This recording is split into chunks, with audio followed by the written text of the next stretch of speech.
जी हाँ, middle east सुलगता हुआ नजर आ रहा है। ईरान इस वक्त बदले की आग में जल रहा है। इस्माइल हानिया को ईरान की राजधानी तेहरान के सबसे सिक्योर जोन में मारा गया है।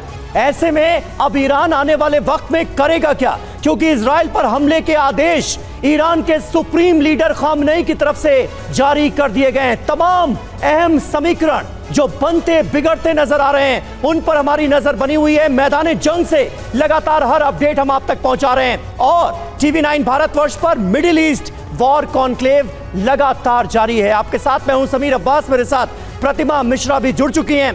ईरान में हमास चीफ हानिया के मारे जाने के बाद से दुनिया की तस्वीर और समीकरण, सारे इक्वेशंस तेजी से बदलते जा रहे हैं। मिडिल ईस्ट में तबाही का नया ट्रिगर, दबने का खतरा मंडरा रहा है। कहा जा रहा है कि अब महायुद्ध को टालना मुश्किल है। हमास और हिजबुल्लाह साथ हैं और वो खुद और मजबूत करने की कोशिश खुद को तो कर ही रहे हैं, साथ ही साथ इजराइल को बड़ा जख्म देने की भी तैयारी है। बिल्कुल, ईरान ने इजराइल से बदले का ऐलान कर दिया है। लेबनान और फिर ईरान में हमले को लेकर इजराइल अभी अकेला पड़ता नजर आ रहा है। तेजी से बदलते समीकरण के बीच बड़ा सवाल अमेरिका को लेकर उठ रहा है। अगर ईरान ने इजराइल पर हमला बोला तो अमेरिका खामोश बैठेगा या सीधे तौर पर इस जंग में कूद जाएगा? ये सबसे बड़ा सवाल समीर। जी हाँ, ये अहम सवाल, आज तमाम अहम सवाल जो हर किसी के जहन में उठ रहे हैं, क्योंकि दुनिया की चिंता भी बढ़ती जा रही है कि आखिर अब होगा क्या। कहीं ये वर्ल्ड वॉर 3 शुरू होने के संकेत तो नहीं। अब आपको बताते हैं कि आखिर क्यों ये महायुद्ध इस बार होकर रहेगा। वो 5 बड़ी वजहें जिनसे महाविनाश की आशंका और ज्यादा प्रबल होती हुई नजर आ रही है। पहला सबसे बड़ा डेवलपमेंट, इस्माइल हानिया हमास का चीफ, उसकी हत्या, वो भी ईरान की राजधानी तेहरान में।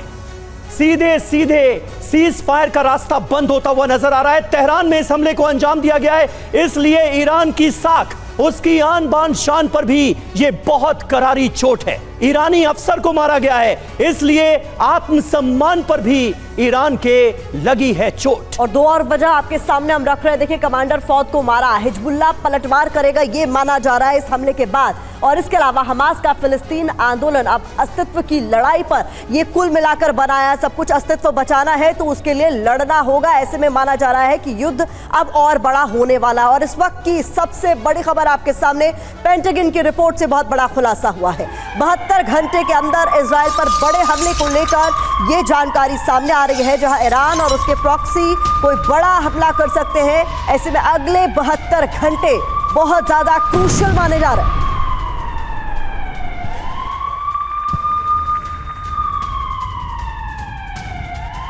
तो आने वाले 72 घंटे बहुत ज्यादा अहम है, बहुत महत्वपूर्ण है। नजर हमारी लगातार बनी हुई है। ईरान और उसके प्रॉक्सी मिलकर बड़ा हमला कर सकते हैं, इसकी पूरी तैयारी भी तेहरान में नजर आ रही है। आपको बताते हैं कि इस्माइल हानिया के सफाए के बाद कैसे तेहरान में हलचल तेज है और शीर्ष नेतृत्व के बीच बैठकों का दौर जारी है। तमाम अहम मीटिंग्स इस वक्त अंजाम दी जा रही हैं और कई मीटिंग्स हो चुकी हैं जिसमें फैसला लिया गया है इजराइल के खिलाफ जंग छेड़ने का। ईरान का प्रतिशोध, प्रतिज्ञा क्या की गई है? खामनेई ने सुरक्षा परिषद की बैठक ली। ईरानी रिवॉल्यूशनरी गार्ड्स के सदस्य भी इस बैठक में मौजूद थे। बैठक में इजराइल को तबाह करने का आदेश दिया गया है। 72 घंटों के अंदर अंदर इजराइल पर बहुत बड़े हमले की तैयारी है। हमले के लिए ग्रीन सिग्नल खुद खामनेई ने दिया है। अगले 72 घंटे ऐसे में बहुत क्रूशियल माने जा रहे हैं। बता दें आपको, ईरान के विदेश मंत्री ने कतर, सऊदी अरब को इसको लेकर जानकारी भी दी है। और जो डिटेल सामने आ रही है उसके मुताबिक तेल अवीव और हाइफा पर हमले का प्लान इसको लेकर तैयार किया गया है। साथ ही साथ आईडीएफ के सैन्य ठिकानों पर ड्रोन और मिसाइलों से हमला होगा, इसकी डिटेल्स भी निकलकर सामने आ रही। जी, और इस वक्त हमारे साथ तमाम खास मेहमानों का एक बड़ा पैनल हमारे कॉन्क्लेव में जुड़ रहा है। उससे आपका तारुफ करा दें। मेजर जनरल संजय सोय साहब डिफेंस एक्सपर्ट के तौर पर हमारे साथ मौजूद हैं। प्रोफेसर डॉक्टर संजय भारद्वाज हमारे साथ मौजूद हैं, विदेश मामलों के जानकार हैं। ग्रुप कैप्टन DK पांडे अभी इस कॉन्क्लेव को ज्वाइन कर रहे हैं। एयर मार्शल राजेश कुमार हमारे साथ लगातार बने हुए हैं और प्रोफेसर आसिफ रमीज दाऊदी साहब जो कि मिडिल ईस्ट के एक्सपर्ट हैं, जेद्दा यूनिवर्सिटी में 2 दशक तक बतौर प्रोफेसर अपनी सेवाएं दे चुके हैं, वो हमारे साथ मौजूद हैं। सुमित चौधरी और मनीष झा हमारे सहयोगी लगातार बने हुए हैं हमारे साथ। सुमित, अमेरिका पूरी तरह से इजराइल के साथ है। ईरान को यह बता दिया गया है कि अगर इजराइल पर बड़े हमले अंजाम दिए गए तो इसका जवाब सीधे अमेरिका देगा। लेकिन पेंटागन का यह ताजा बयान जो थोड़ी देर पहले हमने दिखाया, यह क्या बता रहा है, क्या कहने की कोशिश है, ईरान के लिए क्या मैसेज?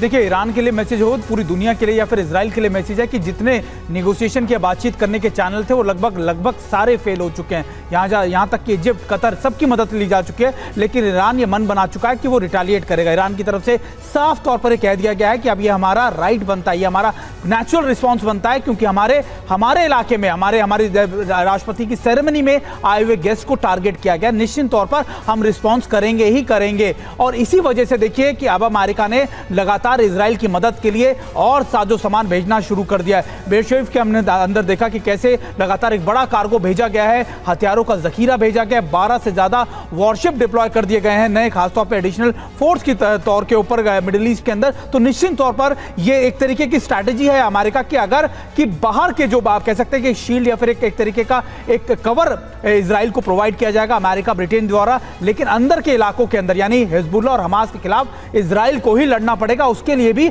हथियारों का जखीरा भेज दिया गया है, ताकि लंबे समय तक के लिए अगर ये कन्फ्रंटेशन चलता है, ये जंग चलती है, तो निश्चित तौर पर इजराइल के पास वो बैकअप हो, वो साजो सामान हो। इस्माइल जी हां, ईरान धमकी तो बड़ी दे रहा है कि जो भी इजराइल के साथ आया हमले उस पर भी हो सकते हैं। अब आपको 5 चरणों के जरिए बताते हैं कि ईरान इजराइल पर कैसे हमले करेगा और इन हमलों के परिणाम क्या हो सकते हैं। ईरानी हमले के 5 संभावित चरण। चरण 1, इजराइल पर मिसाइल स्ट्राइक संभव है, मिसाइल से अटैक हो सकता है, सैन्य ठिकानों को बनाया जाएगा, इसके तहत निशाना और मिसाइल दागी जाएंगी। सीरिया, इराक में अमेरिकी ठिकानों पर भी हमले इसके जरिए मुमकिन है। अब चरण 2, इजराइल की घेराबंदी करेंगे ईरान के तमाम प्रॉक्सी, चाहे वो हुती हो, हिजबुल्लाह हो, हमास हो और भी तमाम वो संगठन जो ईरान के प्रॉक्सी के तौर पर काम कर रहे हैं, जिसमें फिलिस्तीन इस्लामिक जिहाद का नाम भी है। गाजा की तरफ से हमास की रॉकेट स्ट्राइक होगी, यानी इस फ्रंट को और ज्यादा एक्टिव किया जाएगा। लेबनान फ्रंट एक्टिव है ही, लेबनान की तरफ से हिजबुल्लाह के हमले बढ़ाए जाएंगे चरण 2 के अंतर्गत। वेस्ट बैंक और गोलान हाइट्स की तरफ से भी हमले मुमकिन हैं। अब तीसरा चरण, लाल सागर में हुती हमले करता रहेगा, यानी यह सिलसिला जारी रहेगा। रेड सी सुलगता रहेगा, पश्चिमी देशों के जहाजों पर ज्यादा हमले होंगे, वेस्टर्न कंट्रीज के जहाजों को बनाया जाएगा निशाना और इजरायली शहरों पर भी मिसाइल दागने का काम हुती करेंगे, यह तय किया जा रहा है। चौथा चरण, ईरान को रोकने को इजराइल का एटमी अटैक, यह भी मुमकिन है क्या? इजराइल ईरान के परमाणु संयंत्रों पर हमला करेगा, ईरान के जो परमाणु संयंत्र हैं उनको निशाना बनाया जा सकता है। 5वां चरण, पेंटागन की आशंका, ईरान न्यूक्लियर अटैक करेगा, ये आशंका भी जाहिर की गई है, क्योंकि शक इस बात का लगातार जताया गया है कि ईरान ने खुद को परमाणु संपन्न बना लिया है, ईरान के पास पर्याप्त परमाणु बम की आशंका है। तो इस तरह से 5 संभावित चरण आने वाले वक्त के नजर आते हैं और प्रतिमा आने वाले 72 घंटे इसीलिए बहुत अहम है। और ये जो एक्शन हुआ है उसका रिएक्शन कितना बड़ा होगा, उसका स्केल कितना बड़ा होगा, इसको लेकर तमाम तरह की आशंकाएं व्यक्त की जा रही है। समीर, इस बीच एक और बड़ी खबर का हम रुख करने जा रहे हैं। ईरान पर हमले के लिए अमेरिका में अब मांग उठ रही है। ईरान पर पहले हमला कर सकते हैं इजराइल, अमेरिका, ये माना जा रहा है और इसी को लेकर बड़ी जानकारी मनीष झा हम तक पहुंचाने वाले हैं। मनीष, ये माना जा रहा है कि इससे पहले, चूंकि ईरान इस वक्त आग बबूला है, कोई कदम उठाए उससे पहले ही अमेरिका और इजराइल को कोई एक्शन ले लेना चाहिए। देखिए, जब इजराइल पर 14 अप्रैल को ईरान ने 350 मिसाइल और ड्रोन से हमला किया, उस वक्त इजराइल की सुरक्षा के लिए 6 मुल्कों ने मदद दी थी। लेकिन इस वक्त इजराइल और अमेरिका में जब इस बात पर एकमत है कि ईरान हर हालत में हमला करेगा, तो वहाँ के सुरक्षा विशेषज्ञों का मानना है कि इजराइल को और अमेरिका को हाथ पर हाथ धरे नहीं बैठे रहना चाहिए, उन्हें उस हमले का इंतजार नहीं करना चाहिए, क्योंकि इस बार का हमला बड़ा होगा और उस बड़े हमले को टालने का एकमात्र उपाय यह है कि जब यह लगने लगे कि ईरान हमला करेगा ही करेगा, तो उससे पहले इजराइल को ऑफेंसिव कदम उठाना चाहिए, इजराइल को प्रीएम्प्टिव एक्शन लेना चाहिए। और अगर ऐसा होता है तो आप समझिए कि फिर जंग की एक नई तस्वीर दिखाई देगी। इसलिए तैयारी दोनों पक्ष से है। ईरान जैसे जैसे तैयारी कर रहा है, इजराइल उस पर नजर बनाए हुए है। और इस बीच इजराइल और अमेरिका के तमाम सुरक्षा विशेषज्ञों का मानना है कि इजराइल को पहला एक्शन लेना चाहिए, बजाय इसके कि उनकी तरफ तमाम मिसाइलें आए और उनका एयर डिफेंस सिस्टम एग्जॉस्ट हो जाए, इजराइल को नुकसान ना पहुंचे। इसलिए पहला वॉर अब इजराइल को करना चाहिए। मनीष, और मैं जिक्र करना चाहूंगा अरब वर्ल्ड के समीकरणों का भी, और इसके लिए आसिफ रमीज दाऊदी साहब हमारे साथ मौजूद हैं। आप तो सऊदी अरब में दशकों तक रहे हैं। दाऊदी साहब, क्या लग रहा है, क्योंकि ये बात लगातार हो रही है कि अरब वर्ल्ड आखिर है किसके साथ, क्योंकि सबके अपने अपने वेस्टेड इंटरेस्ट नजर आते हैं। ऐसे में पूरा अरब वर्ल्ड, तमाम इस्लामिक देश एक साथ एकजुट होंगे ईरान के साथ, इसके आसार भी कम ही नजर आते हैं। आपका आकलन क्या कहता है, क्योंकि ईरान की राजधानी तेहरान पर हमला हुआ है, क्या यह हमला इजराइल का जोड़ पाएगा, सारे देशों को एक साथ ला पाएगा इजराइल के खिलाफ?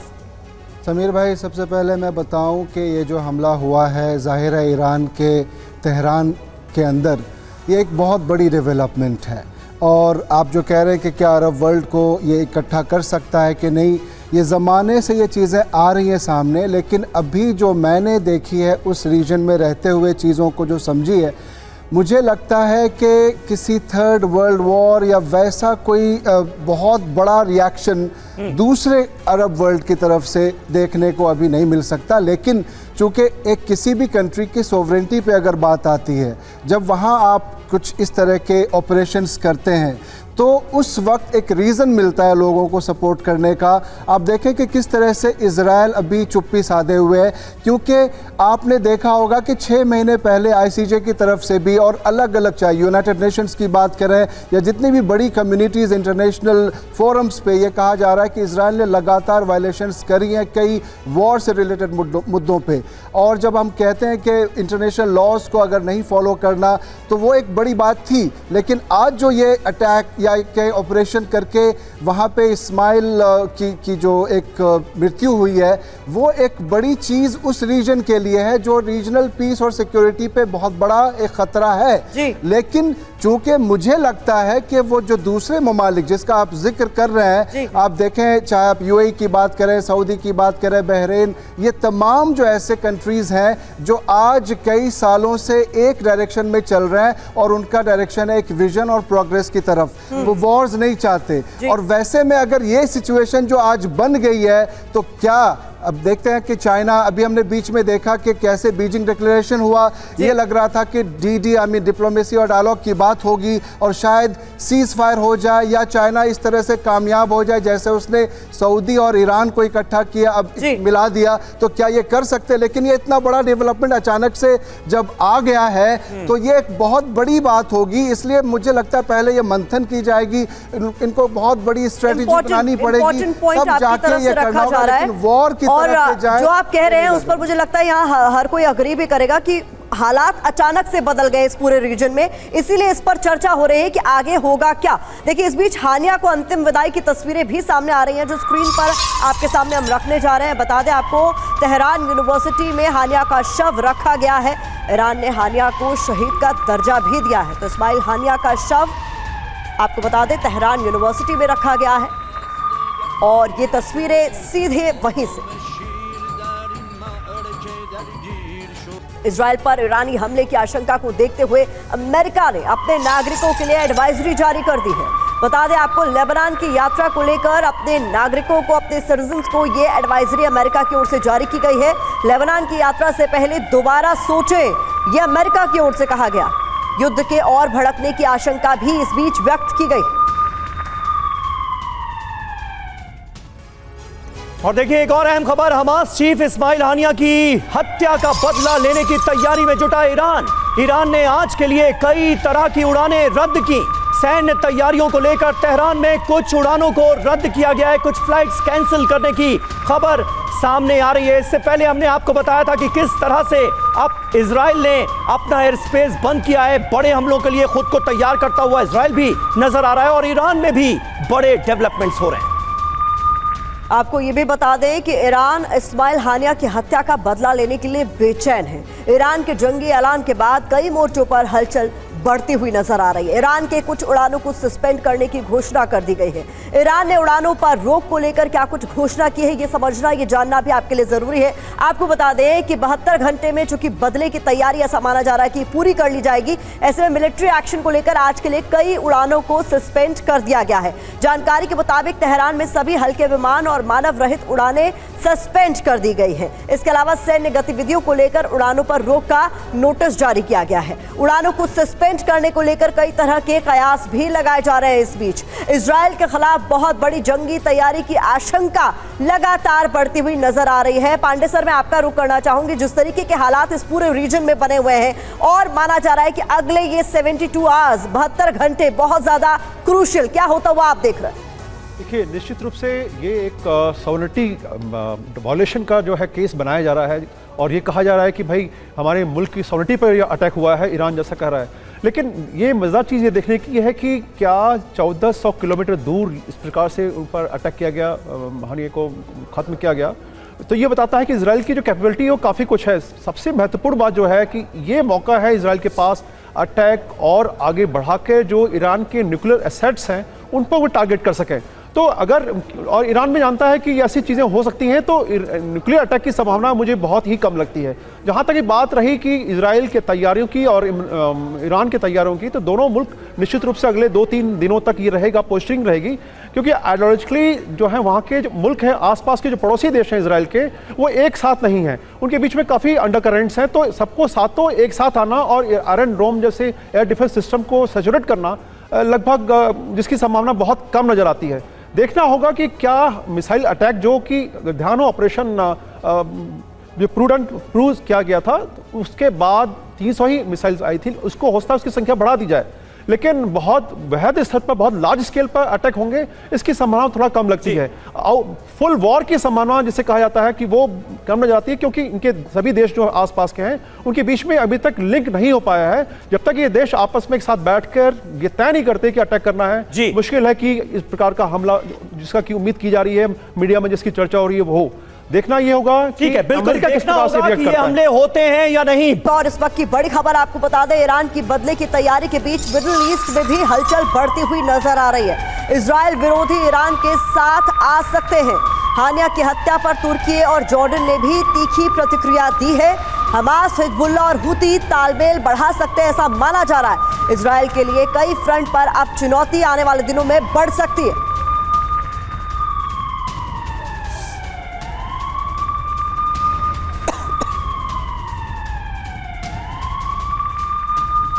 देखिए, इजराइल के लिए निश्चित तौर पर कई फ्रंट पर चुनौती बढ़ती हुई नजर आ रही है। हमास चीफ इस्माइल हानिया के मारे जाने के बाद मिडिल ईस्ट में महाविध्वंस का खतरा निश्चित तौर पर बढ़ गया है। मिडिल ईस्ट से कौन किस तरफ जाएगा, किसका क्या रुख होगा, इस पर अभी पूरी दुनिया की नजर है। आइए इस इक्वेशन को भी समझने की कोशिश करते हैं, क्योंकि सबसे पहला सवाल हर किसी के जहन में यही आ रहा है कि कौन किसके साथ है।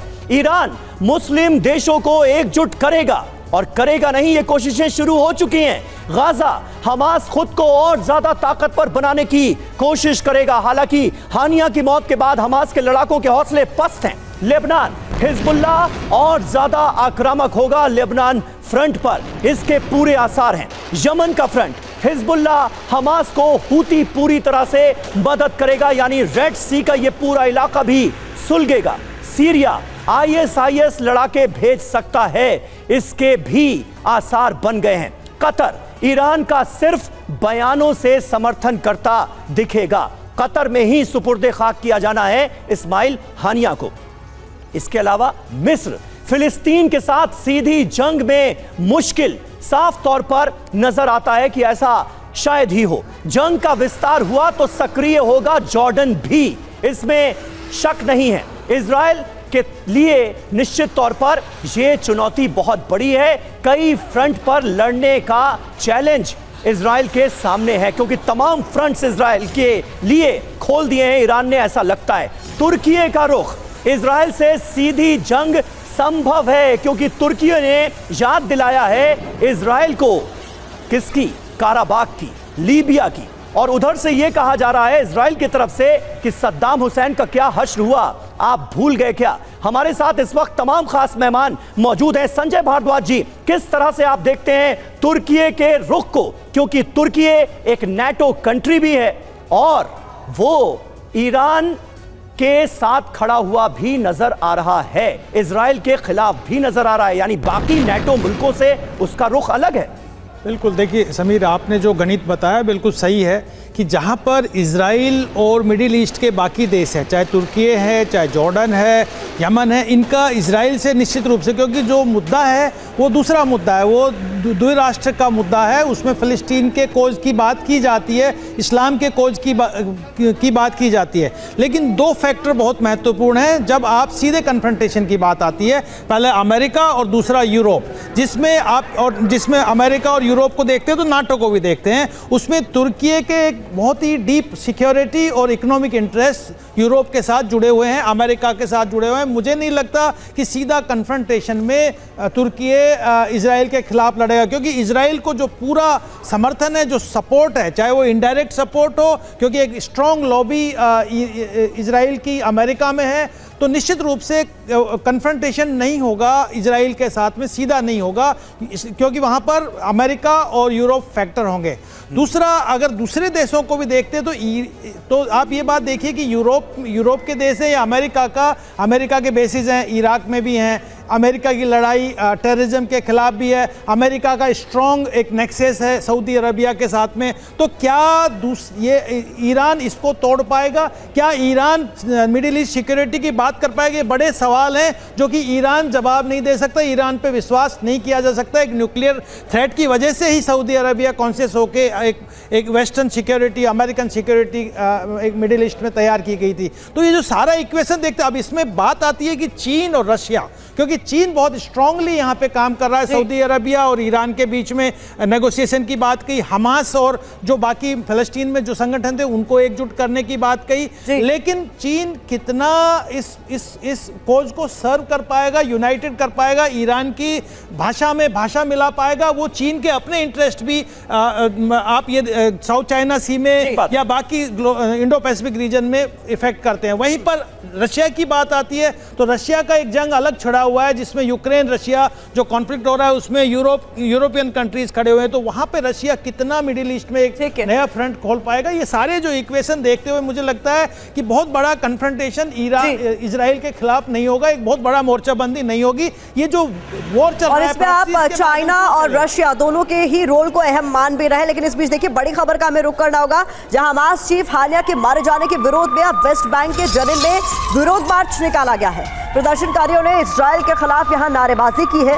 इजराइल पर हमले की मांग भी यहां पर प्रदर्शनकारियों की ओर से की गई है। अमेरिका के खिलाफ भी यहां लोगों का गुस्सा फूटा। तस्वीरें देखिए जरा। और देखिए, अहम खबर है, तेहरान में हानिया की मौत के विरोध में जोरदार प्रदर्शन हो रहे हैं। हानिया का पोस्टर लोगों के हाथों में नजर आ रहा है। हानिया का पोस्टर हाथों में लेकर लोग विरोध प्रदर्शन कर रहे हैं, तेहरान की सड़कों पर उतरे हुए हैं। इजराइल अमेरिका के खिलाफ जमकर नारेबाजी की जा रही है। तेहरान में विरोध प्रदर्शन में आप देखिए, जहां तक आपकी नजर जाएगी लोगों का मजमा नजर आएगा, भीड़ नजर आएगी। हजारों लोग इस प्रदर्शन में शामिल हुए हैं। इजराइल के खिलाफ जोरदार नारेबाजी की जा रही है। ईरान के लोगों का गुस्सा इजराइल के प्रति बढ़ता जा रहा है, क्योंकि इस बार हमला कहीं और नहीं, ईरान की राजधानी में हुआ है।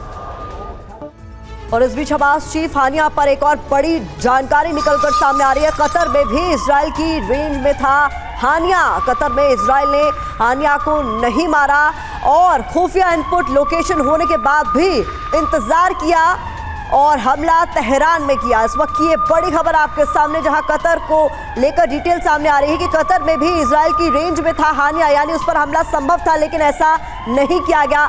सोचा समझा ये कदम।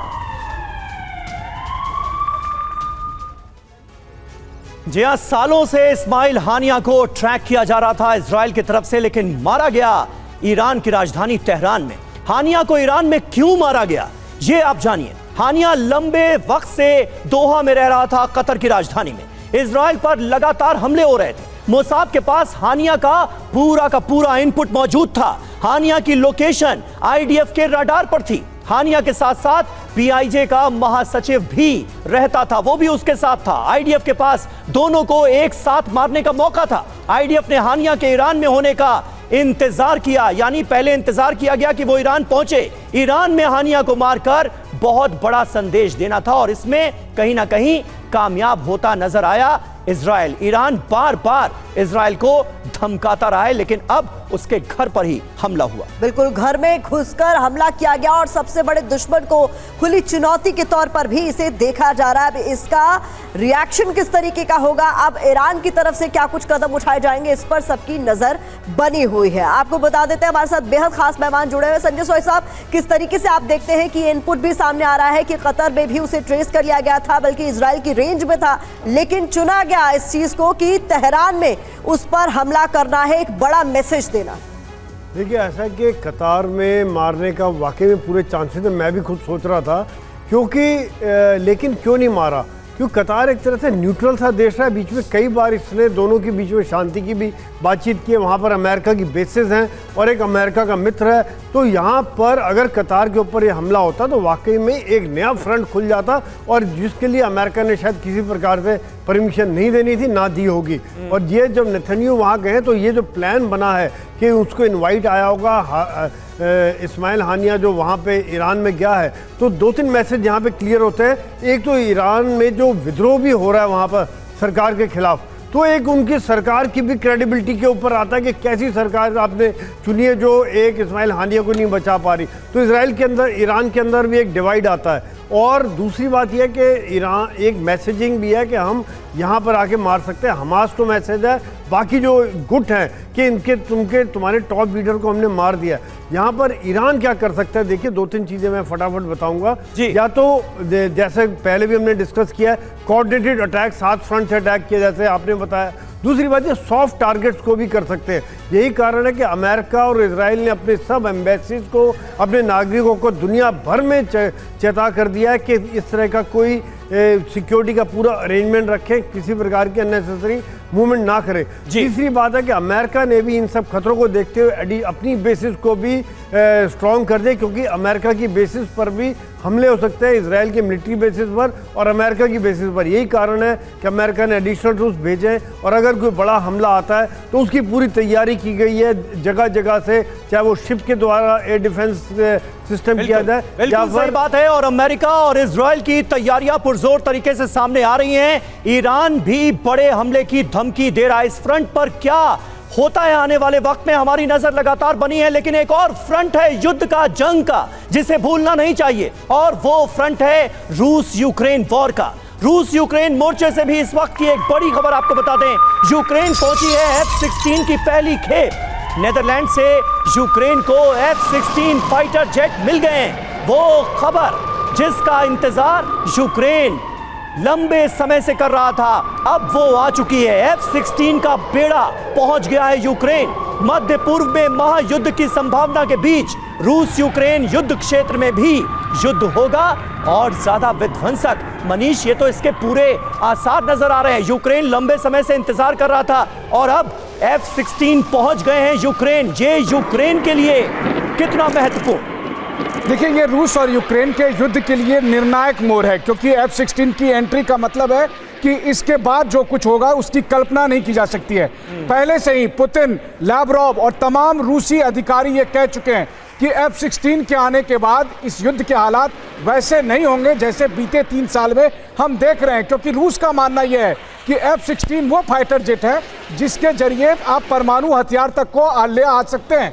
ऐसी स्थिति में जो टैक्टिकल वेपन के इस्तेमाल की आशंका जताई जा रही है वो सब भी होगा। अब आप देखिए, आखिर ये F-16 पहुंच तो गए यूक्रेन, लेकिन ये फ्लाई कहां से करेंगे, किस एयरबेस का इस्तेमाल करेंगे? अगर इन्होंने नाटो एयरबेस का इस्तेमाल किया तो रूस ने कहा है कि जहां से उड़ेंगे हम वहां टारगेट करेंगे, तो रूस और नाटो की सीधी जंग हो सकती है। F-16 जहां रहेगा वहां पर रूस और अधिक हमलावर होगा। अगर रूस को यह लगता है कि F-16 के जरिए रूस के भीतर हमले हो सकते हैं तो प्रीएम्प्टिव एक्शन में टैक्टिकल वेपन तक का इस्तेमाल होगा। बहुत कुछ बदल सकता है रूस और यूक्रेन के। बिल्कुल मनीष, इस आपने मोर्चे सही पर। कहा। एयर मार्शल राजेश कुमार जी हमारे साथ मौजूद है। राजेश जी, इस पर एक प्रतिक्रिया आपकी चाहूंगा। F-16 का बेड़ा पहुंचा है यूक्रेन। लगातार हम और आप इससे पहले भी यही बात करते आए हैं कि F-16 हासिल होने के बाद यूक्रेन इसका किस तरीके से इस्तेमाल करेगा, यह ज़ेलेंस्की को ही तय करना होगा। क्या रूस यूक्रेन युद्ध भी मिडिल ईस्ट में एक तरफ जंगी चिंगारियां और दूसरी तरफ ये रूस यूक्रेन युद्ध भड़कता हुआ नजर आ रहा है क्या? देखिए, ये जो यूक्रेन युद्ध है, इसमें ज़रूर एक यूक्रेन की तरफ से एक नई ऊर्जा आएगी F-16 के साथ, क्योंकि F-16 सिर्फ एक जहाज़ नहीं है। जहाज़ तो उनके पास दूसरे भी हैं, लेकिन उनके पास जो वेपन्स जो F-16 के साथ हैं, AM-120 एमरैम मिसाइल और बाकी air to ground weapons, long range weapons जो हैं, उनका जो इस्तेमाल है, उससे जो एयर वॉर यूक्रेन में हो रही है, उसका जो रुख है वो बदल जाएगा। पलड़ा जो है, जो अभी तक रशिया के हिस्से में था, वो थोड़ा सा समतल होता नज़र आ रहा है और रशिया को भी सोचना पड़ेगा कि उनकी जो एयर फोर्सेस जैसे अभी ग्लाइड बॉम्ब्स वगैरह धड़ल्ले से मार रही हैं, शायद F-16 के वहाँ कॉम्बैट एयर पेट्रोल्स अगर हों तो उनको भी तकलीफ होगी ये सब करने में। तो मेरे हिसाब से लगता है कि F-16 के आने से थोड़ा सा यूक्रेन का पलड़ा जो है भारी होगा और उनको लगेगा कि हाँ, हम भी ये इस लड़ाई में आगे जा सकते हैं। जो उन्होंने अभी तक ग्राउंड सीड किया है पिछले कुछ महीनों में, हो सकता है उसमें वो फ्रंट को स्टेबलाइज करने में कामयाब हों, लेकिन देखना यह भी पड़ेगा कि अगर उनकी जो यूटिलाइजेशन है F-16 की अच्छी नहीं रही और कुछ F-16s शुरू में ही शूट डाउन हो जाते हैं, तो मेरे हिसाब से ये वेस्टर्न टेक्नोलॉजी पर एक बहुत बड़ा धक्का होगा। जी, लेकिन सुमित, सबसे बड़ा सवाल यहाँ पर है, जिस तरीके से हम देख रहे हैं एक दूसरे पर हावी होने की कोशिश तो इस युद्ध की शुरुआत से ही रूस और यूक्रेन कर रहे हैं, लेकिन बातचीत के टेबल पर आने को कोई राजी नजर नहीं आ रहा है। कि सारी उम्मीद आपको धुंधली नजर आती? देखिए, बातचीत तो हर जंग का एक आखिरी पड़ाव या आखिरी उसका आप कह सकते हैं कि फुल स्टॉप होता है नेगोशिएशन या बातचीत। और यही वजह है कि देखिए, एक तरीके से F-16 ना तो जरूर गया है, लेकिन रूस ने, आपको याद होगा कि जब F-16 की बात ही आई थी, तब यूक्रेन की उन सारी एयरफील्ड्स को टारगेट करना शुरू कर दिया था जहां जहां पर उनकी पॉसिबिलिटी थी वो डिप्लॉय होने की। अब F-16 आ जाता है तो निश्चित तौर पर रूस उसको और अटैक करेगा, और अगर बाहरी देशों में यानी पोलैंड में या बेलारूस के आसपास के किसी बड़ी एयरफील्ड के आसपास अगर इसको डिप्लॉय किया जाता है तो वहां पर भी रूस अटैक करेगा। तो निश्चित तौर पर कैपेबिलिटीज आने से कुछ नहीं होता, उसका इस्तेमाल किस तरीके से किया जाता है स्ट्रैटेजिकली, वो सबसे महत्वपूर्ण होता है। रूस ये जानता है कि अगर कैपेबिलिटीज आ भी गई तो उसका काउंटर मेजर रूस ने पहले से तैयार करके रखा हुआ है। और यही वजह है कि बातचीत ये कही जा रही है कि अब यूक्रेन दिन पर दिन वीक होता जा रहा है। यूक्रेन के पास वो मैन पावर नहीं है जो इस जंग के अंदर वो आगे बढ़ा सके। और सुमित, एक बात तो साफ तौर पर कही जा सकती है कि कहीं भी, चाहे वो रूस यूक्रेन का फ्रंट हो या फिर मिडिल ईस्ट में जिस तरह से जंगी चिंगारियां सुलगती हुई नजर आ रही हैं, शांति के, पीस के दूर दूर तक आसार नजर नहीं आ रहे। हर जगह युद्ध और विध्वंसक होता नजर आ रहा है। वक्त एक छोटे से ब्रेक का हो गया। तमाम खास मेहमानों का शुक्रिया अदा करना चाहेंगे।